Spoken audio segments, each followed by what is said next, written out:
Okay, so why can't we have negative remainders? Okay, so let's consider this sum, 50 divided by 7. Okay, so the answer to that is 7 remainder 1. And the reason for that is because 7 times by 7 plus 1 is equal to 50, right? Perfect. Okay, so if I could have a negative remainder, I could just say that 7 times by 8, which is 56, take away 6 is also equal to 50, meaning that this has another solution, which is 8 remainder negative 6, meaning that this computation now no longer has a unique solution. In fact, there will be infinite number of solutions to every single simple division sum like this, rendering it meaningless. Okay, so to avoid ambiguity, in maths, we say A divides B if and only if there exists an integer k, k belongs to the integers, that's all that means, such that B is equal to k lots of A. Okay, dividing both sides by A, we can see that B divided by A is equal to k, and that makes sense, right?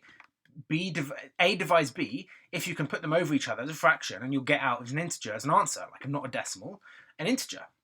Okay, so that's all well and good. But to avoid ambiguity, if A does not divide B, so the mathematical notation for A not dividing by B is here, we can define division within the integers more rigorously.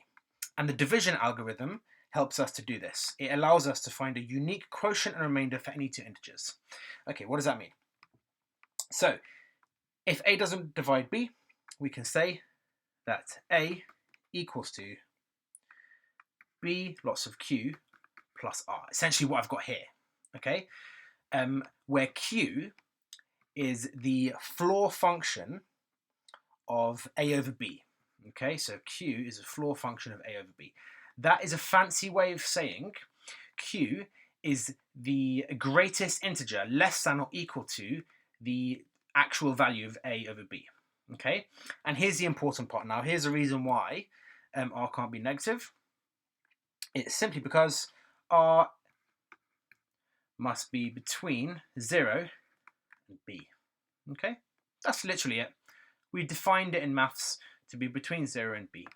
Okay, so trying this one again for 50, we get 50 equals to B, which is 7. Now, Q, literally, go to your calculator, type in 50 over 7, and tell me the greatest integer less than or equal to that number. 7, plus our remainder 1.